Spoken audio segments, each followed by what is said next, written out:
Vous êtes-vous déjà demandé pourquoi tant de gens trouvent dans l'alcool une sorte de réconfort qui semble impossible à obtenir ailleurs? Qu'y a-t-il de si séduisant dans un liquide à la fois célébré dans les fêtes et redouté dans les tragédies? Le plus curieux est peut-être la façon dont l'alcool peut être, pour beaucoup, un ami et un ennemi, un soulagement et une prison, une promesse de paix et un rappel constant d'un vide qui n'est jamais comblé. Carl Jung, l'un des plus grands penseurs de la psychologie moderne, pensait que cette relation avec l'alcool était bien plus complexe que n'importe quelle explication physique ou sociale ne pouvait l'offrir. Il considérait la consommation de boissons alcoolisées comme le reflet de quelque chose de profond, le symptôme d'une quête qui va au-delà de ce que nous pouvons expliquer rationnellement. Pour lui, boire n'était pas seulement une habitude ou une addiction, c'était souvent le cri silencieux d'une âme perdue. Mais avant d'explorer ce que Jung a découvert, réfléchissez avec moi. Avez-vous remarqué qu'en anglais, l'alcool s'appelle esprit? Ce n'est pas seulement une coïncidence linguistique. Depuis l'Antiquité, l'alcool est considéré comme quelque chose qui transcende sa composition matérielle. Il était utilisé dans les rituels, les cérémonies, les célébrations et les deuils. Ce n'était pas seulement une boisson, mais un symbole de connexion à quelque chose au-delà de la réalité quotidienne. Alors que s'est-il passé? Comment quelque chose qui était autrefois associé au transcendant est-il devenu une forme d'évasion? Et plus important encore, pourquoi tant d'entre nous, consciemment ou inconsciemment, recherchent-ils encore dans l'alcool quelque chose qui semble être supérieur à ce qu'il peut offrir lui-même? Jung avait une théorie fascinante. Il pensait que le comportement humain était comme un iceberg. Ce que nous voyons à la surface, nos habitudes, nos actions et nos choix, n'est qu'une petite partie de ce qui nous anime réellement. La majeure partie de ce que nous sommes est cachée, immergée dans l'inconscient. Et c'est là que réside l'un des plus grands mystères de l'existence humaine, le vide spirituel. Imaginez une personne qui semble avoir tout, une bonne carrière, une famille aimante, une stabilité financière. Pourtant, cette personne a l'impression qu'il manque quelque chose. Ce vide, que nous essayons si souvent d'ignorer ou de combler de distractions, est, pour Jung, un appel de notre propre âme. Il ne voyait pas ce vide comme quelque chose de négatif, mais comme un signe, un message, selon lequel nous devons nous reconnecter à notre vrai moi, soit avec la partie la plus authentique et la plus profonde de nous-mêmes. Mais c'est là qu'intervient le paradoxe. Au lieu de faire face à ce vide, nous choisissons souvent de l'ignorer.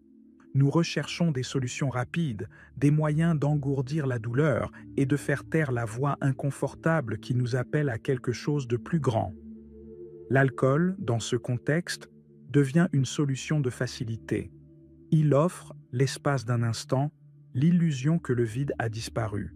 Mais lorsque l'effet s'estompe, il réapparaît, peut-être encore plus profondément qu'avant. Maintenant, laissez-moi vous poser une question. Que ressentez-vous lorsque vous voyez quelqu'un lever un verre et dire « juste un pour se détendre » ? Ou peut-être quand vous entendez quelqu'un dire « je bois pour oublier ». Ces expressions courantes révèlent quelque chose que nous ne voulons souvent pas admettre. L'alcool est souvent utilisé comme un outil pour faire face à ce que nous ne savons pas comment gérer. Jung pensait que cette relation avec l'alcool était en réalité une tentative inconsciente de rechercher un lien spirituel perdu. Pour lui, l'alcool n'était pas seulement une substance récréative, mais une manière déformée d'essayer d'accéder à quelque chose de plus grand, quelque chose qui transcende notre existence terrestre. Il a dit que les gens qui se tournent vers l'alcool recherchent en fait la transcendance, mais ils choisissent un chemin qui les en éloigne encore plus.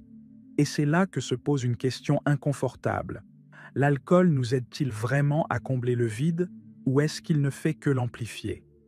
Pensez au moment où quelqu'un boit pour se sentir plus détendu ou alléger le fardeau de la journée.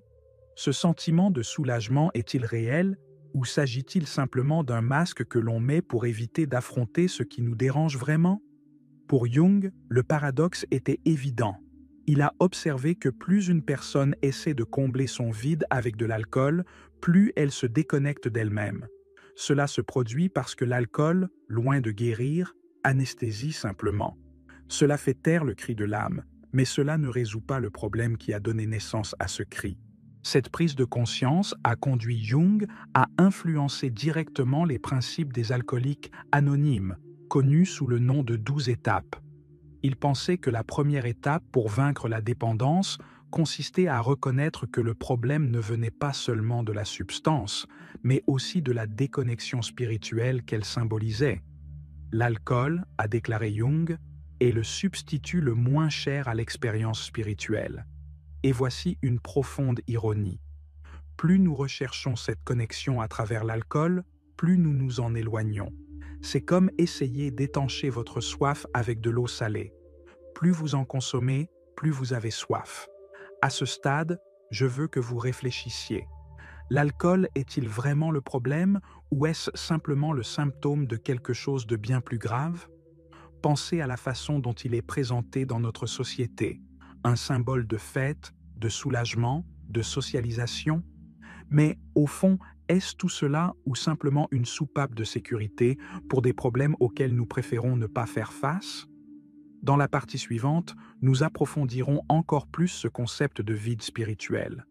Comprenons comment cela se manifeste, pourquoi il est si puissant et comment la société moderne nous encourage à rechercher des solutions rapides à quelque chose qui demande introspection et courage. Ce qui va suivre pourrait complètement changer la façon dont vous percevez l'alcool et, plus important encore, la façon dont vous vous percevez. Restez avec moi, car nous commençons tout juste à explorer l'un des aspects les plus profonds et les plus marquants de notre existence. Avez-vous déjà ressenti cette étrange sensation qu'il manque quelque chose, même quand, aux yeux des autres, tout semble être en place?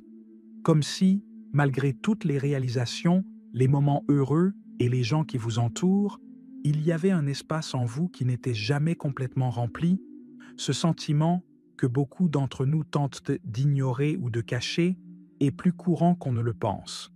Carl Jung avait un nom pour cela, le vide spirituel. Mais que signifie exactement ce vide? Et pourquoi a-t-il un impact si puissant sur nos vies? Pour Jung, le vide spirituel n'était pas une faiblesse ou un échec personnel, mais un profond décalage entre qui nous sommes et qui nous pourrions être. C'est comme se perdre dans un labyrinthe construit par nos propres choix, sans pouvoir en trouver la sortie. Maintenant, imaginez que vous êtes cette personne. Vous travaillez dur chaque jour. Vous vous efforcez de répondre aux attentes de votre entourage, d'atteindre vos objectifs et de vous sentir bien. Mais la nuit, lorsque vous êtes seul, une sensation inconfortable apparaît. Une voix silencieuse qui vous rappelle quelque chose que vous ne pouvez pas nommer. Et pour faire taire cette voix, vous trouvez une distraction. Peut-être une série, peut-être les réseaux sociaux ou, pour beaucoup, un verre d'alcool. Jung croyait que le vide spirituel naît de la déconnexion entre nous et notre soi. Le soi, selon lui, est le centre de notre personnalité, le point d'équilibre entre notre essence consciente et inconsciente.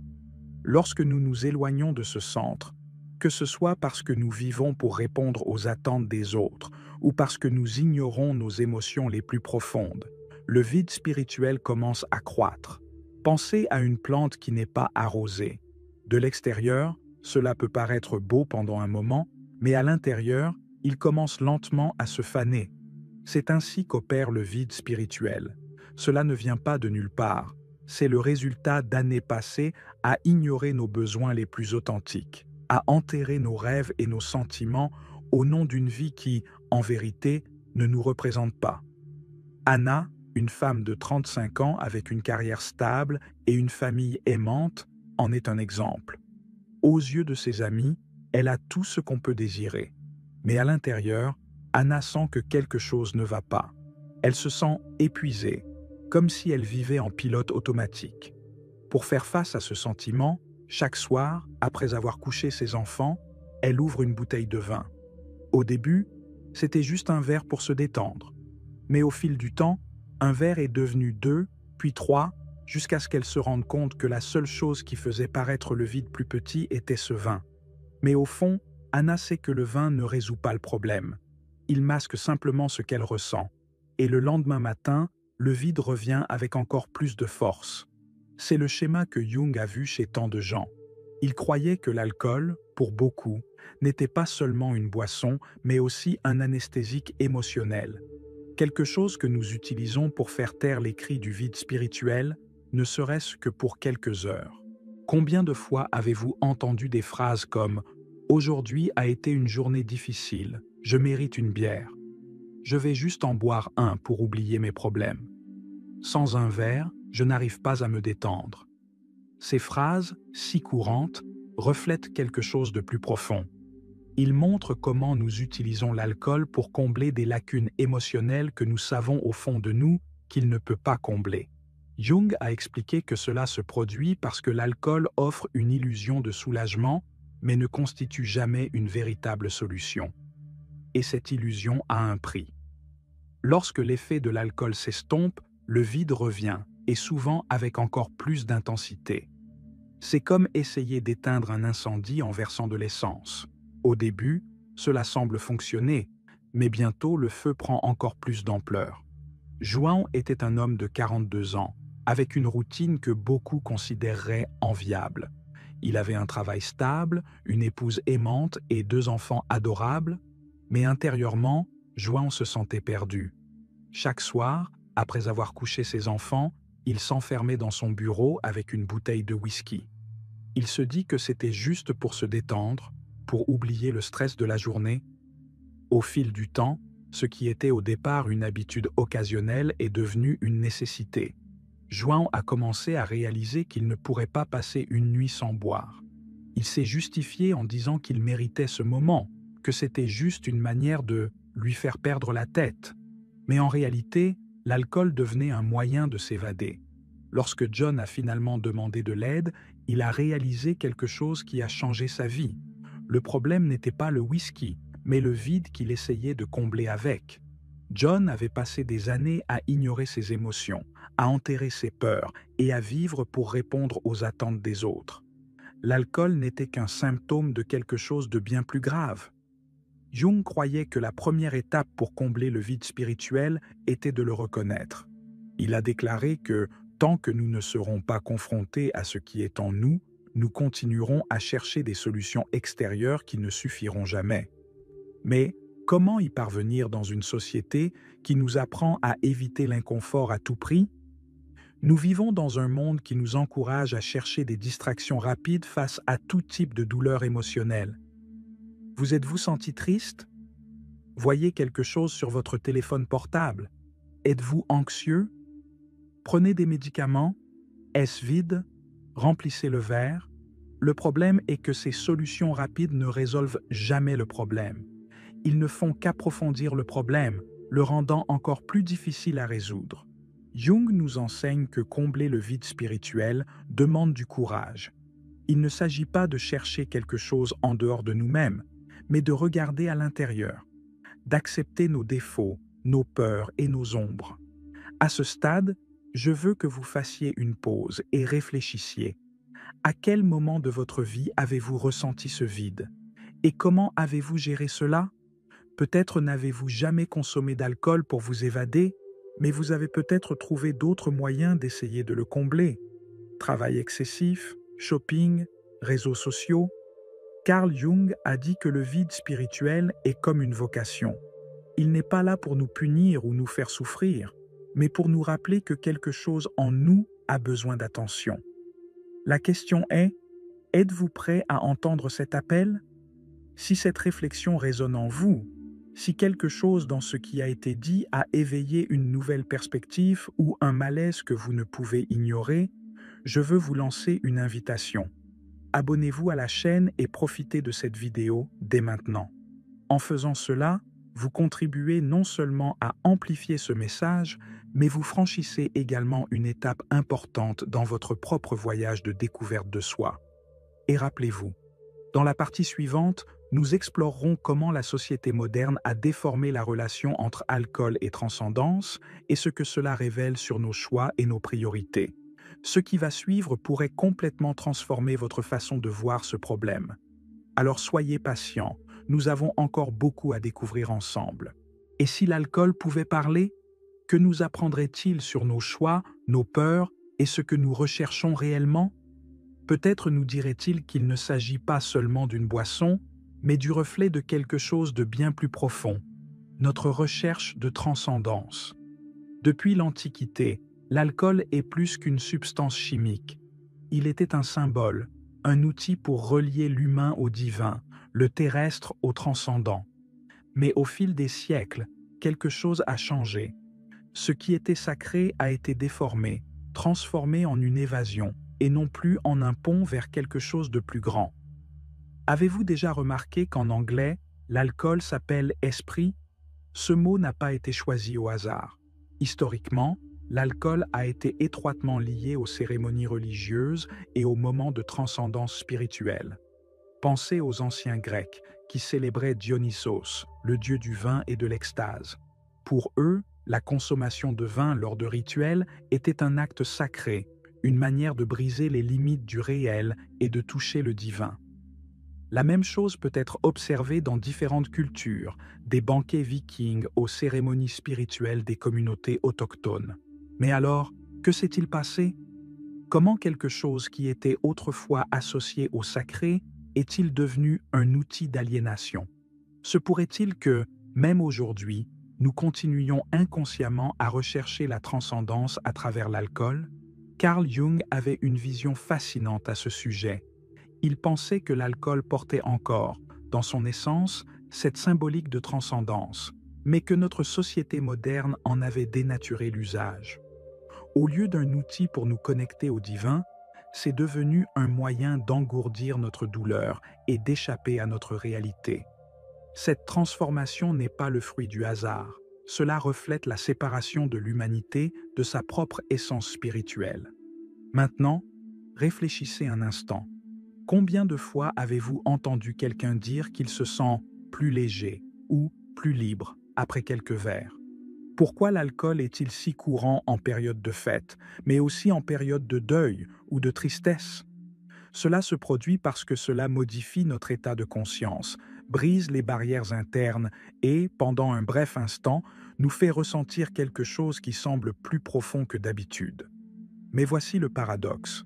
Ce que l'alcool nous offre n'est pas réel. Cela ne nous connecte pas au divin, mais nous en éloigne davantage. Cela crée une illusion de transcendance, un moment de soulagement éphémère, suivi d'un retour au vide encore plus intense. Alors je vous demande, que recherchons-nous réellement lorsque nous buvons? Est-ce juste du plaisir ou est-ce une tentative d'échapper à quelque chose de plus grand? Jung a décrit l'alcool comme le substitut le moins cher à l'expérience spirituelle.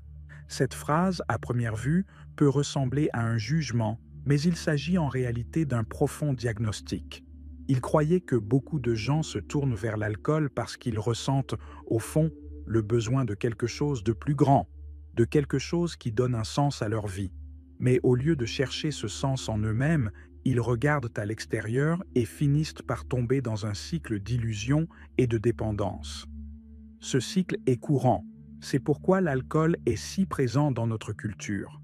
Cela nous donne l'impression, un instant, d'avoir échappé au poids du quotidien, mais lorsque l'effet s'estompe, le vide revient.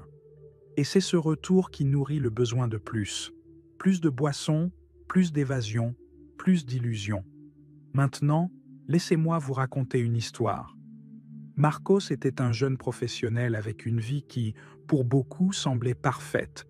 Il avait un travail prometteur, des amis fidèles et une famille aimante, mais à l'intérieur, il sentait que quelque chose n'allait pas. Chaque vendredi, il sortait avec des amis et buvait jusqu'à perdre la notion du temps. Il a dit que c'était juste pour se détendre et s'amuser. Mais au fil des années, Marcos s'est rendu compte qu'il ne savait plus comment se sentir à l'aise sans boire. Un jour, lors d'une conversation sincère avec un ami, Marcos a avoué « Ce n'est pas une question de boisson, il s'agit de ce que je ressens avant et après. C'est comme si quelque chose manquait toujours, et que boire était la seule chose qui le faisait disparaître, au moins pour un moment. » La vérité est que Marcos était piégé dans le même cycle que celui décrit par Jung. Il ne cherchait pas seulement à s'amuser, mais essayait de combler un vide qu'il ne savait pas comment gérer. Cela nous amène à une question inconfortable. Et si l'alcool n'était pas le problème? Et si c'était juste le reflet de quelque chose de plus profond? Jung pensait que le véritable problème était la déconnexion spirituelle. Il a dit qu'au lieu de chercher la solution en nous-mêmes, nous essayons de trouver des réponses dans des substances externes, mais ces réponses ne suffisent jamais. Et voici une question à laquelle peu de gens ont le courage d'affronter. Qu'est-ce qui manque dans nos vies? Qu'essayons-nous de remplir d'alcool, de shopping, de réseaux sociaux ou d'autres formes d'évasion? Imaginez un instant que vous êtes devant un miroir. Ce que vous voyez n'est pas seulement votre reflet physique, mais une représentation de qui vous êtes réellement, avec tous vos doutes, peurs et désirs. Pouvez-vous regarder cette personne sans détourner le regard? Pour Jung, la première étape pour sortir du cycle de l'alcool ou de toute autre forme d'évasion consiste à reconnaître ce qu'il symbolise. Il croyait que l'alcool est comme un messager, un signe que quelque chose en nous a besoin d'attention. La question est, sommes-nous prêts à entendre ce message? À ce stade, vous vous demandez peut-être, comment pouvons-nous commencer à changer? La réponse n'est pas simple, mais elle n'est pas impossible non plus. Le chemin pour briser ce cycle commence par le courage de regarder à l'intérieur, d'affronter le vide et de rechercher une connexion authentique avec nous-mêmes et avec quelque chose de plus grand. Et voici le défi que je veux vous proposer. Si cette réflexion a du sens, si quelque chose dans ce qui a été dit a éveillé en vous une nouvelle perspective ou un doute que vous ne pouvez ignorer, je vous invite à franchir une étape importante. Abonnez-vous à la chaîne et profitez de cette vidéo dès maintenant. En faisant cela, vous contribuez non seulement à amplifier ce message, mais vous vous engagez également dans votre propre voyage de découverte de soi. Plus qu'un geste, c'est le signe que vous êtes prêt à explorer ces questions de manière approfondie et honnête. Et rappelez-vous, dans la partie suivante, nous approfondirons encore plus en explorant l'impact de l'alcool sur la déconnexion spirituelle de notre société et comment nous pouvons commencer à briser ce schéma. Ce qui va suivre pourrait complètement transformer votre façon de voir ce problème. Restez avec moi, car nous ne faisons que commencer. Imaginez être coincé dans un cycle qui semble impossible à briser. Vous ressentez un vide profond, presque comme une douleur fantôme. Quelque chose qui n'a pas de forme, mais qui est toujours présent, tapi dans les moments de silence. Pour atténuer ce sentiment, vous trouvez une issue. Quelque chose qui, pendant un bref instant, semble fonctionner. Cela pourrait être une boisson, une habitude, une distraction. À première vue, cela semble être une solution inoffensive, presque magique. Mais avec le temps, vous réalisez que vous ne résolvez pas le problème. Vous ne faites que retarder l'inévitable. C'est le cycle du vide spirituel décrit par Carl Jung. Et l'alcool, selon lui, n'est pas seulement un facilitateur de ce cycle, mais l'un des plus grands reflets de la manière dont la société moderne gère la déconnexion spirituelle. Avant de plonger dans la racine du problème, réfléchissez à ceci. Pourquoi vivons-nous à une époque où la consommation d'alcool est si normalisée? Au Brésil, par exemple, des études montrent que plus de 40% de la population consomme régulièrement des boissons alcoolisées et environ 11 millions de personnes sont confrontées à un certain niveau de dépendance. Ces chiffres sont impressionnants, mais ce qu'ils symbolisent est plus inquiétant. Ce n'est pas seulement l'alcool lui-même, c'est ce qu'il représente. Une tentative désespérée de combler ce qui manque. Mais voici l'ironie. L'alcool est largement accepté et même célébré. Pensez à la façon dont il est utilisé pour marquer les moments importants de la vie. On trinque avec du champagne lors des fêtes, on boit de la bière pour se détendre en fin de journée, on utilise du bon vin pour agrémenter un dîner.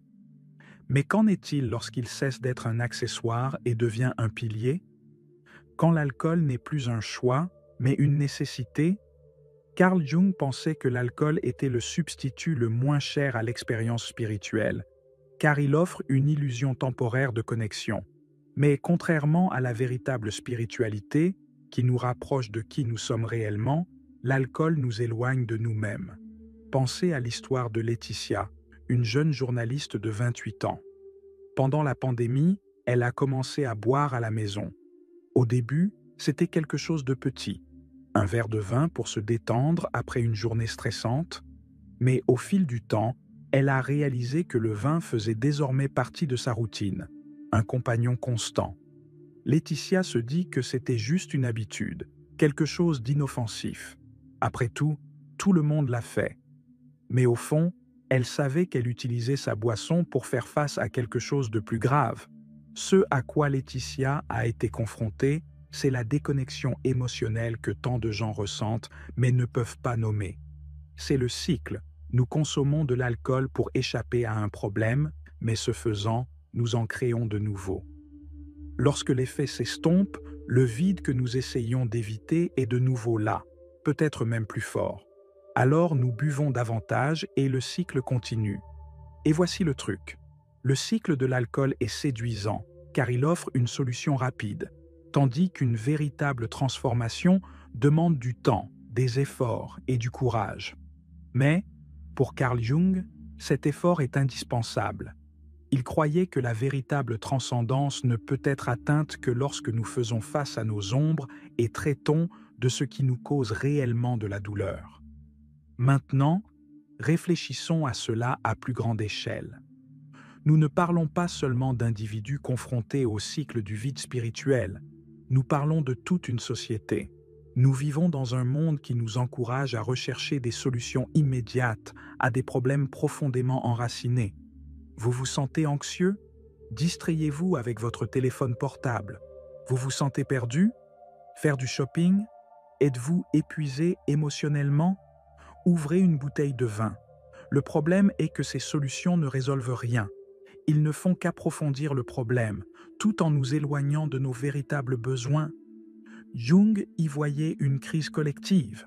Il pensait que l'éloignement de l'humanité de sa spiritualité authentique était à l'origine de nombreux problèmes auxquels nous sommes confrontés aujourd'hui, de la toxicomanie à l'augmentation des troubles mentaux. Et voici quelque chose que vous n'avez peut-être pas envisagé. Créons-nous une culture qui récompense la déconnexion? Pensez aux publicités pour l'alcool. Ils ne vendent pas qu'un seul produit, ils vendent une idée. Avez-vous déjà vu une publicité pour une bière qui parle du goût? Probablement pas. Ce qu'ils vendent, c'est la promesse d'appartenance, de plaisir, de soulagement. Mais que se passe-t-il lorsque nous réalisons que cette promesse est vide de sens? À ce stade, je veux que vous vous arrêtiez et réfléchissiez à ce que nous avons exploré jusqu'à présent. Le cycle de l'alcool ne concerne pas seulement la substance elle-même, mais aussi la manière dont nous gérons le vide spirituel. Nous avons déjà expliqué comment l'alcool peut être une soupape de sécurité, mais aussi le reflet de quelque chose de beaucoup plus profond. Maintenant, allons plus loin. Que se passe-t-il lorsque vous décidez de briser ce cycle? Que faut-il pour véritablement commencer à combler le vide? Jung croyait que la solution au vide spirituel ne se trouve pas à l'extérieur de nous, mais à l'intérieur de nous. Il a déclaré que pour briser le cycle, nous devons renouer avec ce qui compte vraiment. Mais qu'est-ce que cela signifie en pratique? Nous ne parlons pas nécessairement de religion, mais de spiritualité, un état de connexion authentique avec soi-même, avec les autres et avec quelque chose de plus grand. Pour certaines personnes, cela peut signifier explorer leur passion ou passer du temps dans la nature. Pour d'autres, il peut s'agir de rechercher le soutien de groupes d'aide, tels que les 12 étapes des alcooliques anonymes, dont les principes spirituels ont été directement inspirés des enseignements de Jung. Et voici la partie la plus difficile. Ce processus nécessite d'y faire face. Il ne s'agit pas d'éviter le vide, mais d'y faire face. Cela signifie regarder dans vos ombres, gérer vos émotions refoulées et trouver un moyen de donner un sens à votre existence. Imaginez un instant que vous êtes à la croisée des chemins. D'un côté se trouve le chemin familier, poursuivre le cycle, chercher un soulagement temporaire à un problème qui ne disparaît jamais. De l'autre, il y a le chemin inconnu, un processus de découverte de soi qui demande du courage, mais qui peut conduire à une vie plus pleine et plus significative. La question que vous devez vous poser est: quelle voie choisirez-vous? Dans la partie suivante, nous explorerons comment briser les schémas collectifs et individuels en construisant une vie qui non seulement comble le vide, mais transforme votre relation avec lui. La suite pourrait être le tournant que vous attendiez. Restez avec moi. Le voyage ne fait que commencer. Nous avons atteint le moment le plus important de cette conversation. Jusqu'à présent, nous avons parlé du vide spirituel, du cycle de l'alcool comme évasion illusoire et de la déconnexion qui domine non seulement les individus, mais des sociétés entières. Mais il est désormais temps d'aller plus loin, parce que le vide, aussi effrayant que cela puisse paraître, n'est pas la fin. Cela pourrait être le début de quelque chose de transformateur. Et voici l'essentiel. Le vide que vous ressentez, ou avez ressenti à un moment donné, n'est pas un échec. Ce n'est pas un défaut ou quelque chose dont il faut avoir honte. Au contraire, Carl Jung croyait que ce vide est comme un appel, un message de votre âme vous disant que quelque chose doit changer.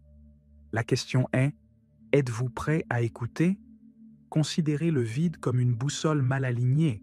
Cela nous fait remarquer que nous sommes hors de la bonne voie, mais cela nous donne également l'opportunité de nous recalibrer et de trouver une direction plus authentique. Jung a dit que le vide spirituel surgit lorsque nous nous déconnectons de notre véritable moi, soit cette partie de nous qui intègre tout ce que nous sommes, lumière et ombre, conscience et inconscient. Mais qu'est-ce que cela signifie en pratique? Cela signifie que le vide n'est pas quelque chose qui doit être comblé rapidement par des distractions, mais quelque chose qui doit être exploré avec patience et courage. C'est une invitation à comprendre ce qui nous touche réellement, ce qui nous apporte du sens et du lien. Et ce voyage est profondément personnel. Pour certaines personnes, cela peut signifier regarder à l'intérieur et affronter des émotions qui ont été ignorées pendant des années.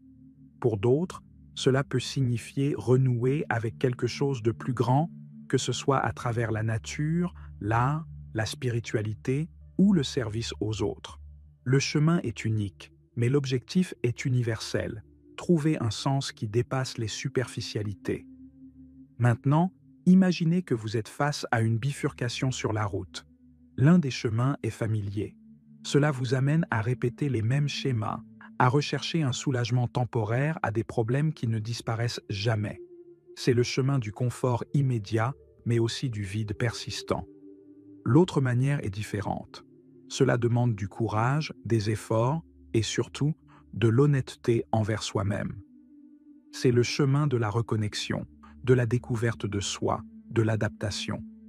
Et même si cela peut sembler plus difficile au début, c'est le seul qui peut réellement vous conduire à une vie plus pleine et plus significative. Jung a déclaré que la première étape de toute transformation consiste à reconnaître où nous en sommes. Alors demandez-vous, quel schéma avez-vous répété? Qu'est-ce que l'alcool ou toute autre évasion que vous pourriez utiliser, que vous essayez de masquer? Quelle partie de vous demande à être vue, entendue, transformée? Revenons aux histoires d'Anna et João, dont nous avons parlé plus tôt. Anna, qui utilisait le vin pour lutter contre l'épuisement émotionnel, a trouvé une nouvelle voie lorsqu'elle a décidé de faire face à ce qui se cachait derrière cette habitude. Avec l'aide d'une thérapie, elle a commencé à explorer ses émotions refoulées et à réinitialiser ses priorités. Elle a découvert qu'une grande partie de son vide venait du fait de vivre une vie qui n'était pas vraiment la sienne, mais une projection des attentes des autres. João, à son tour, a trouvé du soutien dans les 12 étapes des alcooliques anonymes. Il s'est rendu compte que l'alcool n'était qu'un symptôme de quelque chose de plus grand, sa difficulté à gérer le silence et la solitude. En se connectant avec d'autres personnes confrontées à des défis similaires, il a non seulement surmonté sa dépendance, mais a également commencé à construire une nouvelle relation avec lui-même. Ces histoires montrent que la transformation est possible. Peu importe depuis combien de temps vous êtes coincé dans un cycle ou la profondeur du vide que vous ressentez. Le changement commence par un choix. Mais comment faire ce premier pas? Voici quelques réflexions pratiques. Reconnaître le vide. Arrêtez de l'éviter. Reconnaissez qu'il existe et qu'il essaie de dire quelque chose d'important. Le vide n'est pas votre ennemi, c'est un guide. Demandez de l'aide. Personne n'a besoin d'affronter ce voyage seul. Que ce soit par le biais d'une thérapie, de groupes de soutien ou de conversations avec des personnes de confiance, partager votre expérience est une étape puissante. Reconnectez-vous à vous-même. Essayez des pratiques qui favorisent l'introspection, comme la méditation, l'écriture réflexive ou le temps passé dans la nature. Découvrez ce qui donne vraiment un sens à votre vie. Prendre un engagement quotidien. La transformation ne se fait pas du jour au lendemain. Engagez-vous à faire de petits pas chaque jour, même s'ils sont simples, comme prendre quelques minutes pour réfléchir ou pratiquer la gratitude. Maintenant, je veux vous parler directement. Si cette réflexion a résonné quelque part en vous, si quelque chose dans ce qui a été dit a suscité une nouvelle perspective ou a mis en lumière un doute que vous ne pouvez ignorer, je vous invite à partager ce voyage avec nous. Abonnez-vous à la chaîne et aimez cette vidéo. Ce geste, qui peut paraître simple, est bien plus que cela. C'est le signe que vous êtes déterminé à explorer ces questions et à passer à l'étape suivante. Laissez également un commentaire. Partagez, de manière anonyme si vous préférez, quelque chose que vous avez ressenti ou pensé lors de cette conversation. Il peut s'agir d'une question, d'une expérience personnelle ou même d'une simple réflexion. Votre histoire pourrait être exactement ce dont quelqu'un d'autre a besoin pour trouver du courage et commencer son propre voyage de transformation. Et si vous connaissez quelqu'un qui est confronté à ces défis ou qui a simplement besoin d'entendre ce message, partagez cette vidéo avec lui. Vous pourriez semer la graine d'un changement qui fera toute la différence dans sa vie. Enfin, je tiens à vous remercier profondément d'être ici, d'avoir investi votre temps et votre attention dans ce contenu. Ces conversations n'ont de sens que parce que vous êtes ici, réfléchissant, remettant en question, cherchant quelque chose de plus grand. Et rappelez-vous, le vide que vous ressentez n'est pas la fin, il est le début. C'est une invitation de votre âme à quelque chose de plus grand, de plus vrai. Tu n'es pas seul. Nous faisons ce voyage ensemble. Merci d'en faire partie. Rendez-vous dans la prochaine vidéo.